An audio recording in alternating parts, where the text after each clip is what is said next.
Assalamualaikum warahmatullahi wabarakatuh.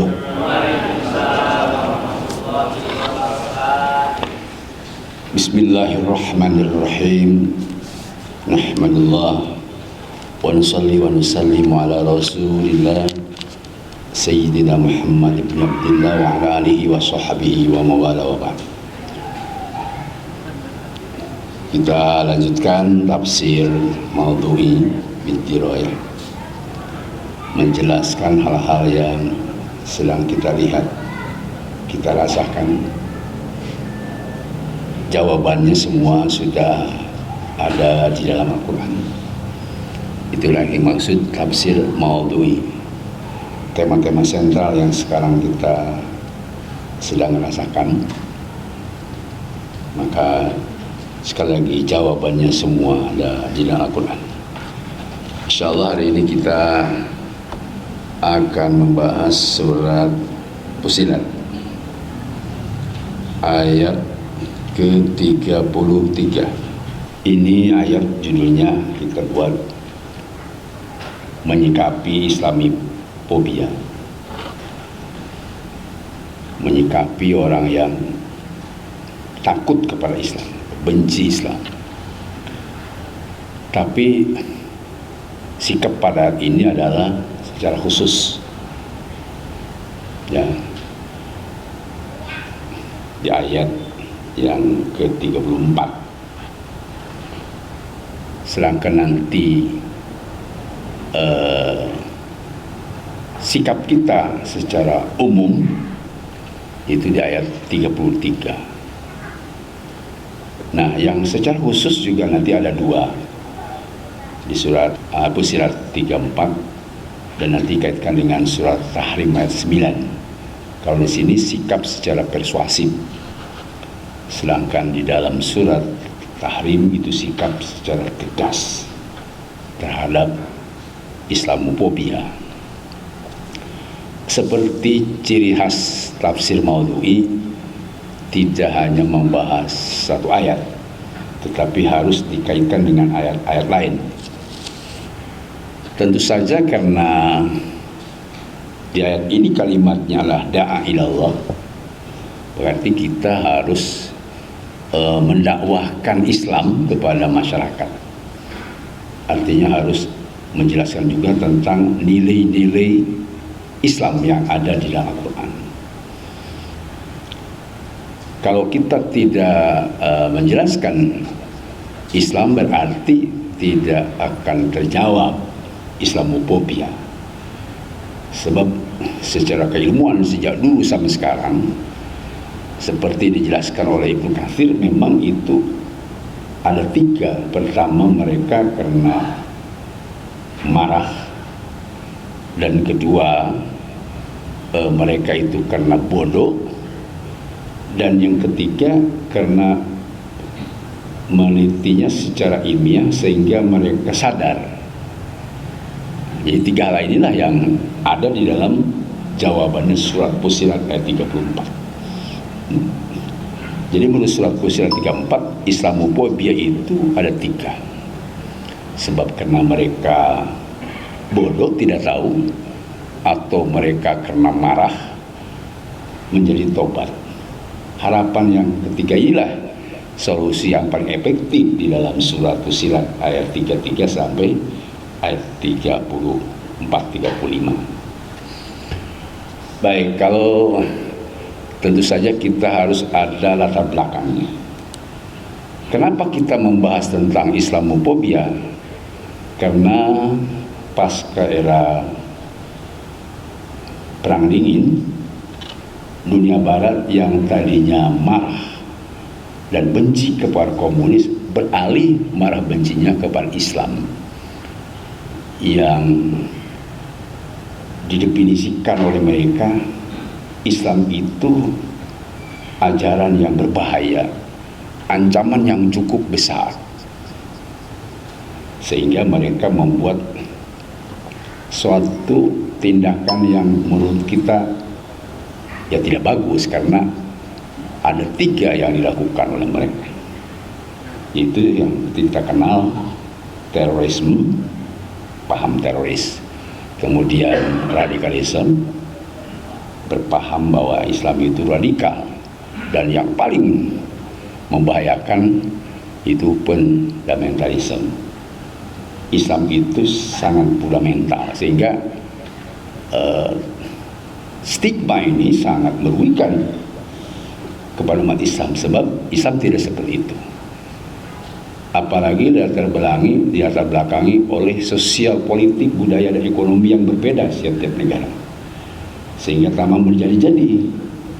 Islam sangat terpojokkan, sangat terhina, dan bahkan mungkin yang mengancam, yang memojokkan itu yang tidak senang Islam, yang benci kepada Islam, yang takut kepada Islam, bukannya orang kafir, termasuk muslim juga.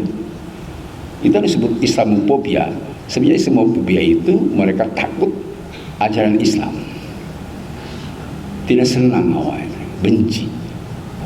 Muslim dianggap radikal, Muslim dianggap fundamental, kemudian Muslim juga dianggap teroris. Ini tidak sesuai dengan apa yang ada di dalam ajaran Islam. Nah, maka surat Fussilat inilah harus kita jelaskan secara tuntas. Kalau rinci yang tentang da'a ilallah, tadi kan salah satu yang harus kita bahas. Di sini sebenarnya ada satu da'a ilallah, kemudian idfa' billati ahsan. Bagaimana cara kita mengantisipasi mereka yang terbaik, ya. Ternyata mengantisipasi yang terbaik itu di sini hanya dimiliki oleh dua kriteria muslim. Pertama yaitu muslim yang sobaru, yang sabar. Kemudian muslim yang punya zuhadin azim, yang punya idealisme tinggi. Itu dia tidak hanya hidup di dunia, tetapi juga ingin hidup di akhirat bahagia. Orang dua kriteria inilah menghadapi Islamophobia dengan cara yang terbaik.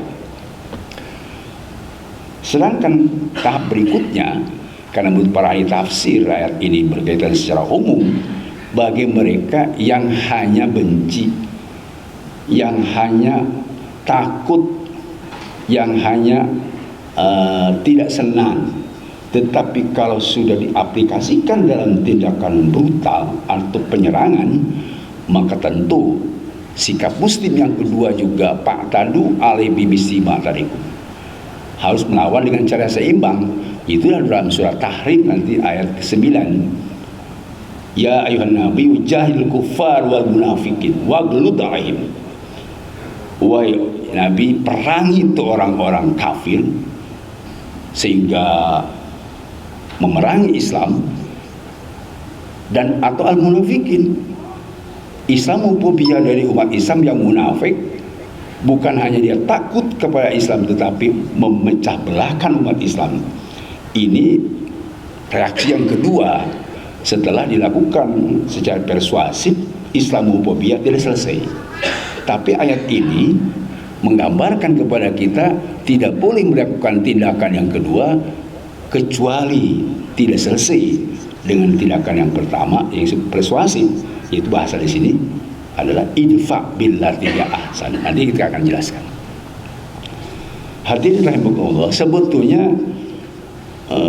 kalau disebut apa itu mereka takut kepada Islam, memang ada dua ayat yang menjelaskan mereka takut kepada Islam, takut kepada umat Islam.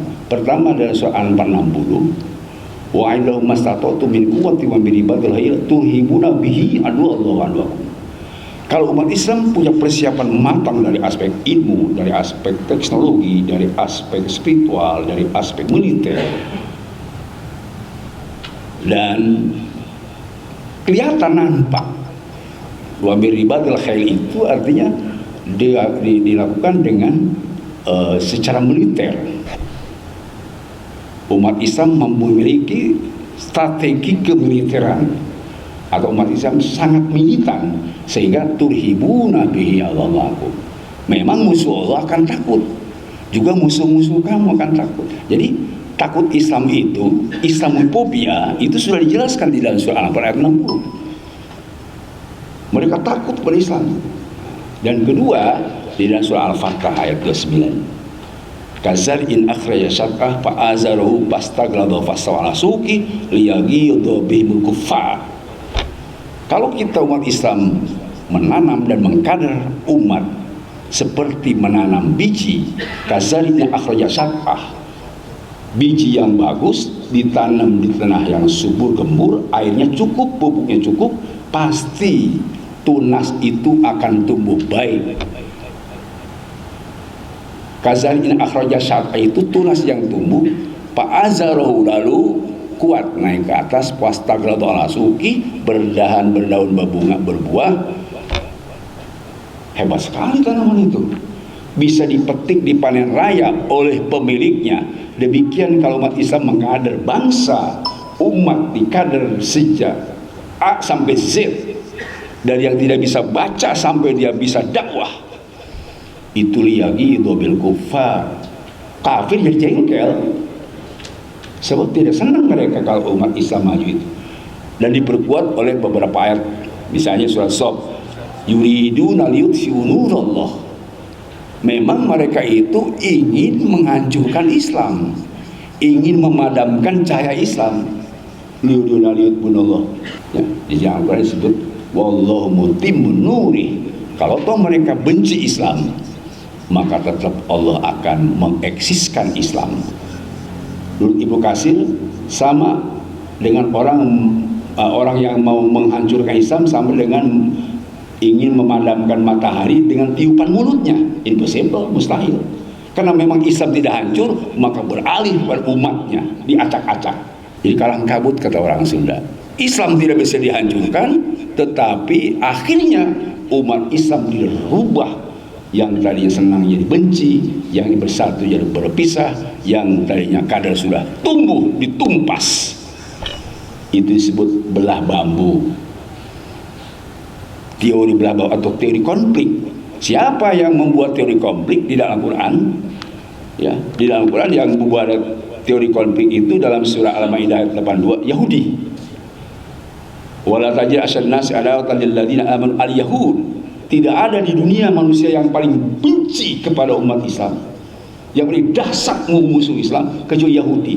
Bukan Bani Israil. Yahudi itu artinya berpaham-paham di konflik. Sejak dulu sampai sekarang memang mereka punya teori begitu. Punya teori konflik itu suka merubah janji, makan riba, senang korupsi, sedang berbuat zolim.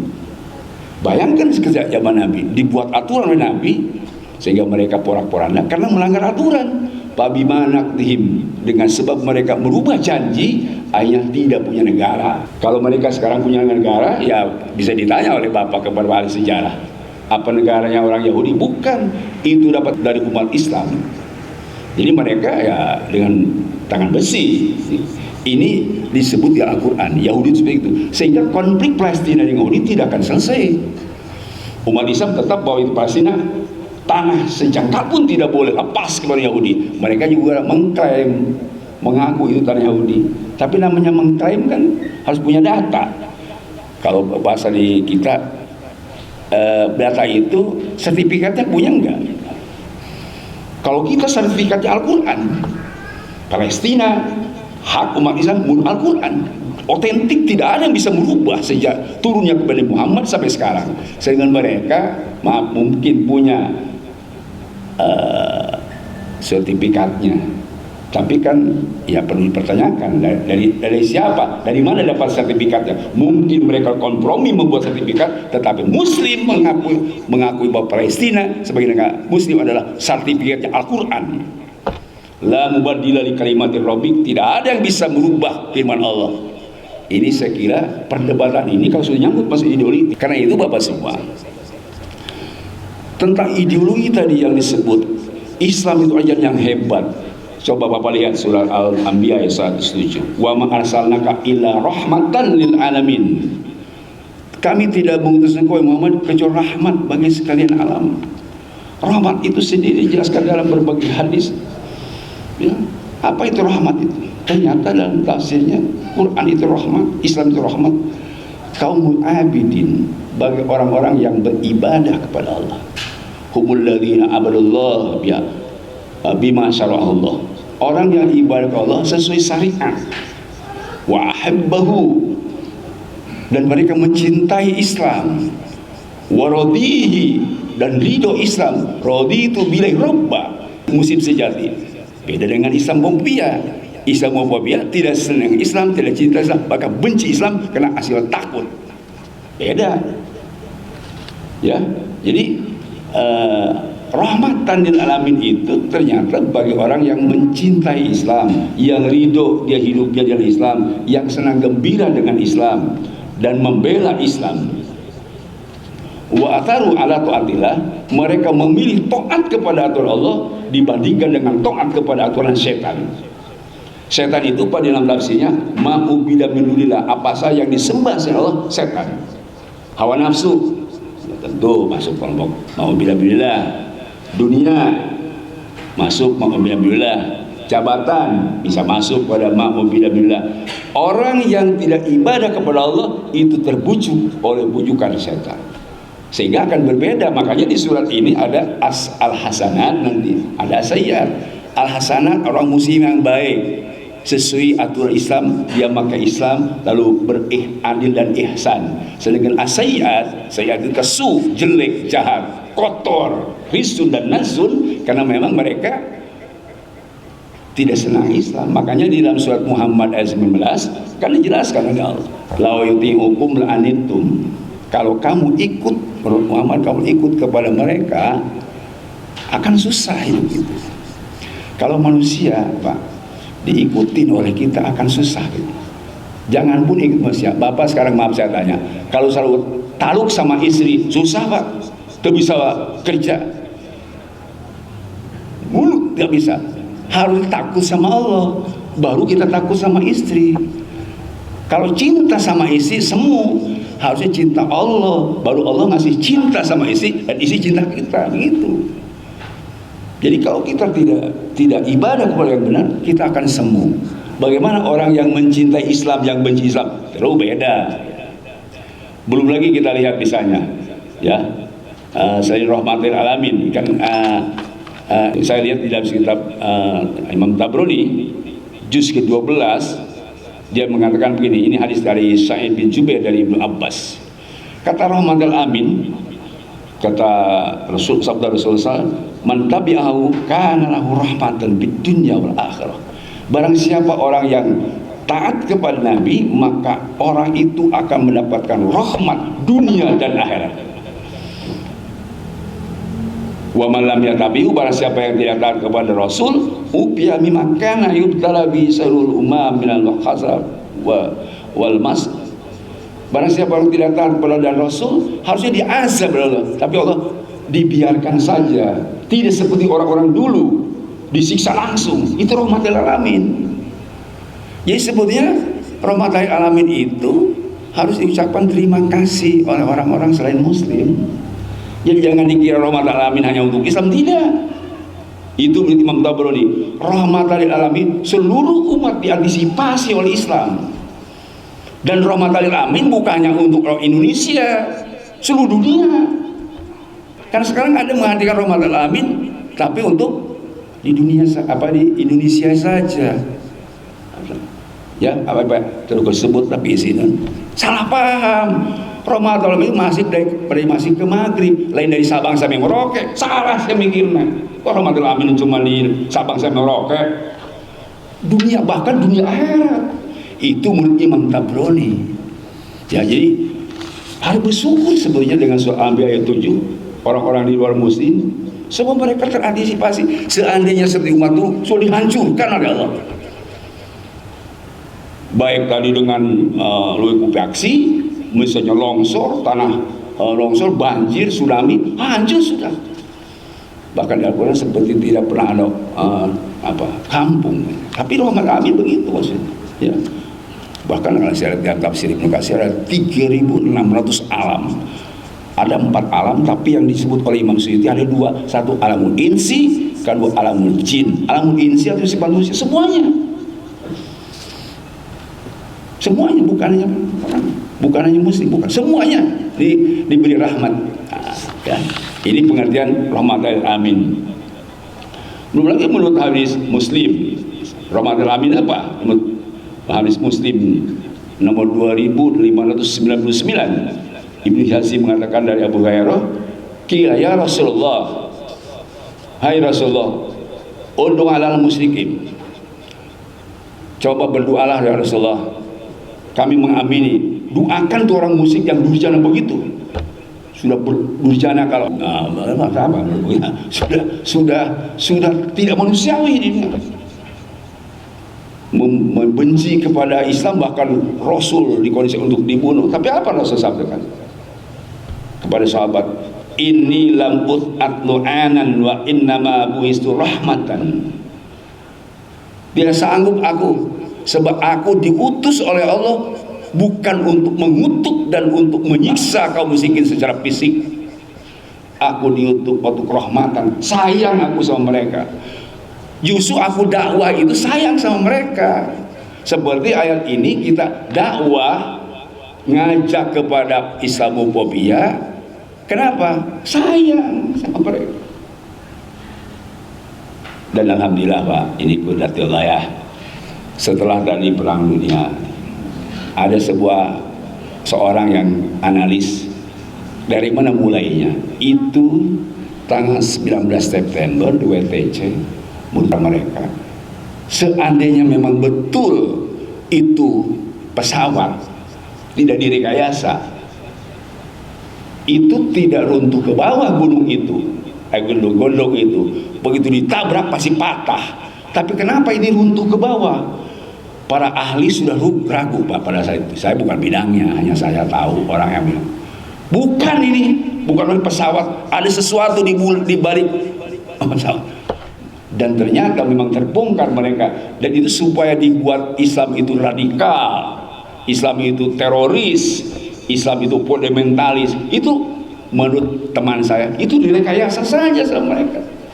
Perang Ukraina sama Rusia ya sudah terbongkar semua lah. Sehingga Bapak beringat, tanggal 15 April beberapa puluh tahun dunia berbicara apakah betul ini umat Islam itu radikal, fundamental, apa yang itu teroris. Ternyata seluruh ahli Pak, dari orientalis, orang barat yang belajar Islam yang jujur dipanggil, oksidentalis juga dipanggil, muslim yang belajar di barat. Ada 139 negara yang dipimpin 55 negara muslim. 15 Maret kemarin itu hari anti Islamofobia. Di resolusi PBB menyatakan hari itu adalah hari anti Islamofobia. Musuhi dan perangi itu Islamofobia. Sudah ada deklarasinya, tapi tentu tidak akan efektif karena itu kan dunia. Meskipun ya Indonesia masuk, Cina masuk.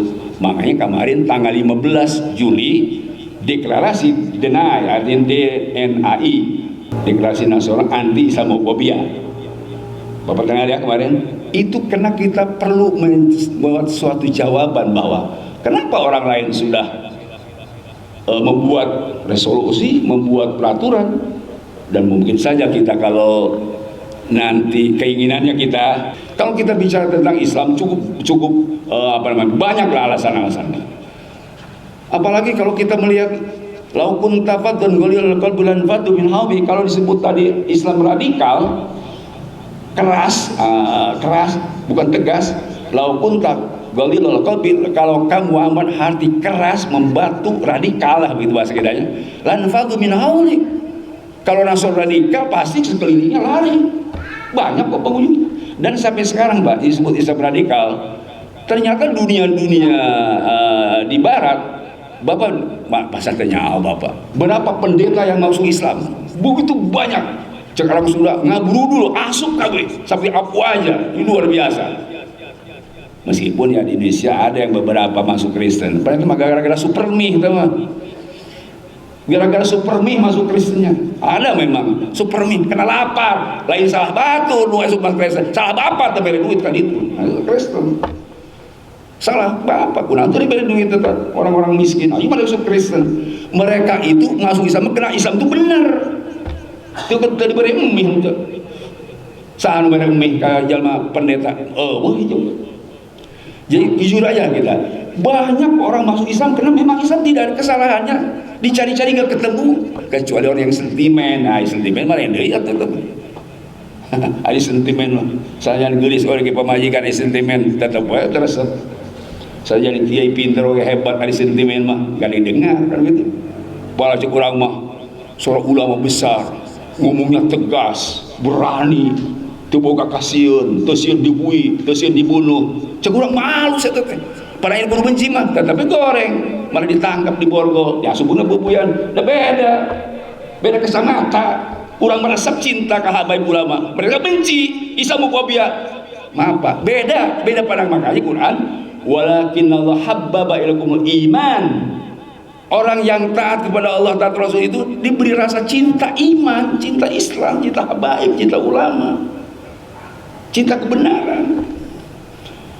Wazana fi qulubikum, sehingga hatinya jadi indah, semara, jembar hati, teu pusing, teu riweuh.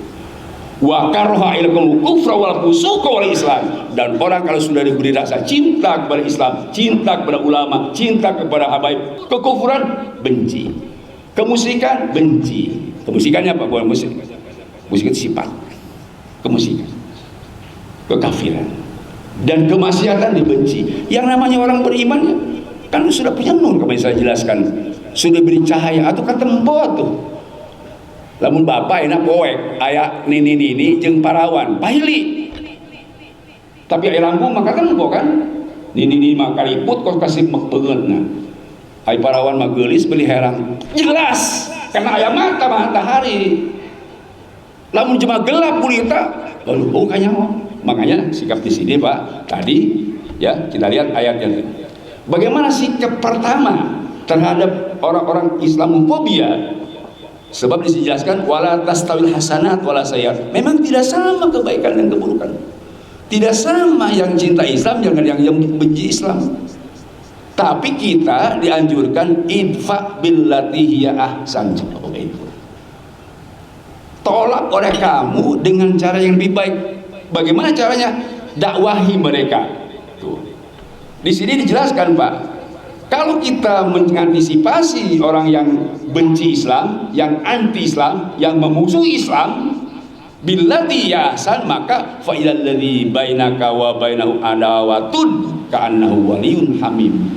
Maka terjadilah di antara kamu dan mereka meskipun ada seperti permusuhan, tapi seolah-olah waliyyun hamim, seperti saudara sekandung, saudara seperjuangan. Kenapa?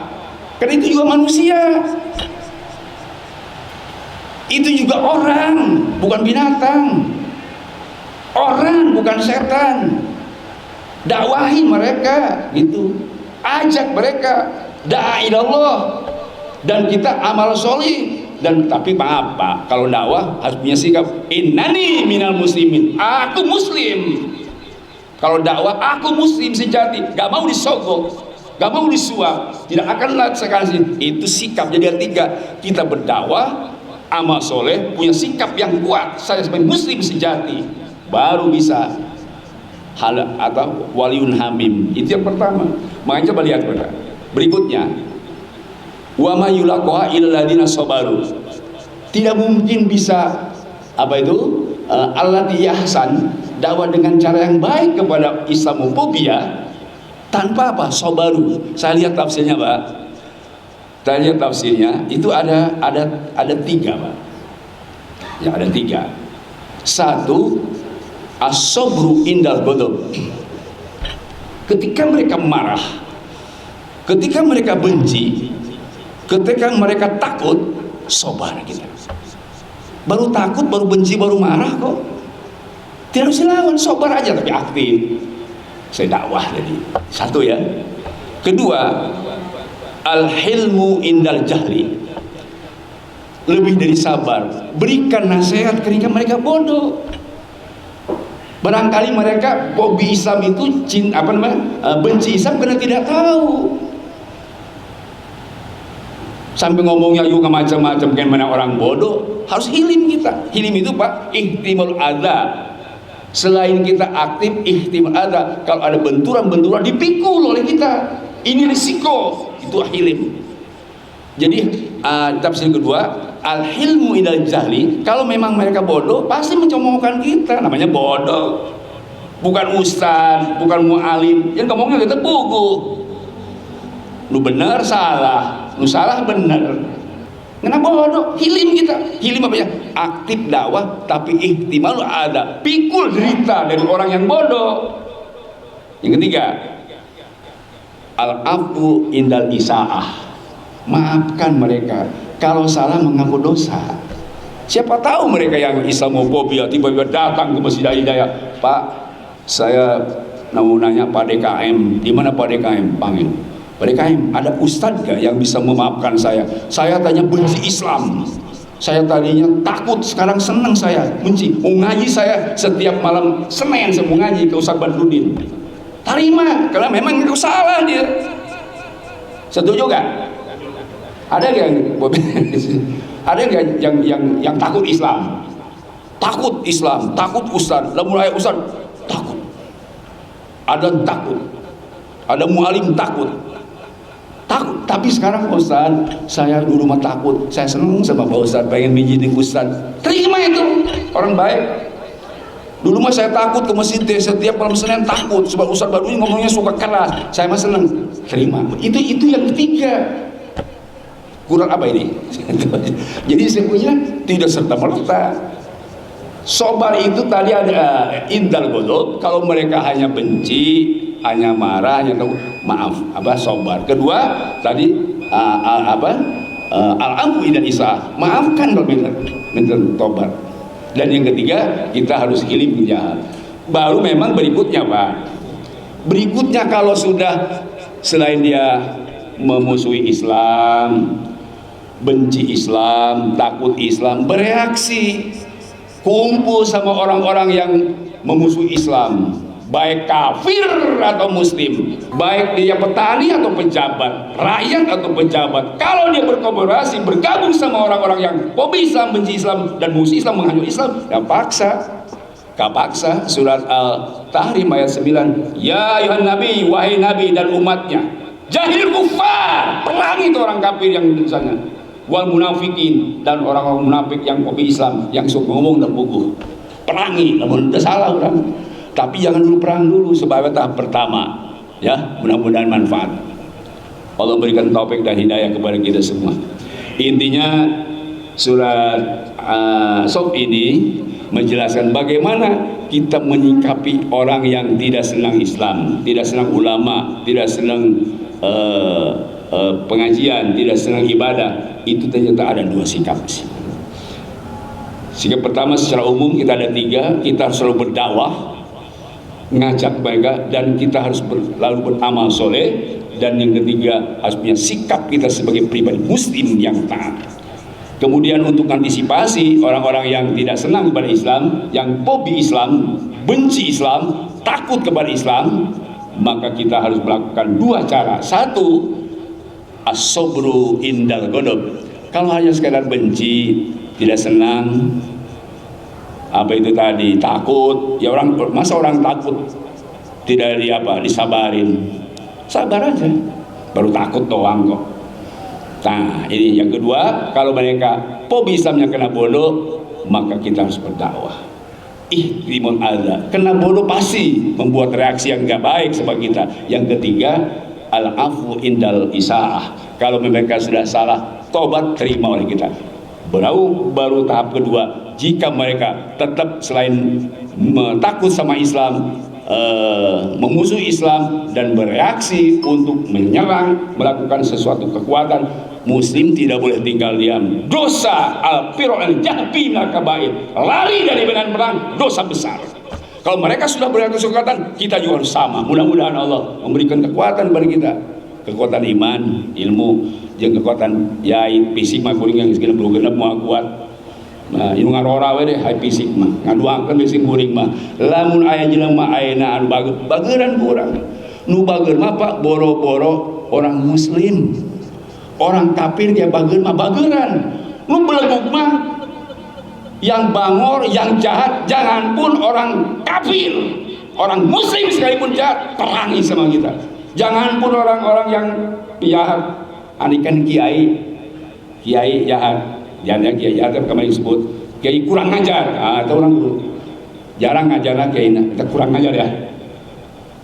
Kiai kurang aja. Nah, kita berarti harus ngasih tahu. Jadi sikap kita tetap tidak keras, tapi tegas, proporsional sesuai dengan apa yang kita miliki dan sesuai dengan bagaimana kita menghadapi musuh. Jangan sampai musuh sudah keras hanya belum obat nyamuk. Gak cocok. Orang sudah pakai rudal belum obat nyamuk, mau lari. Musuhnya baru nyamuk pakai rudal, gak cocok juga. Nyamuk kok pakai rudal? Ya lo suka sih.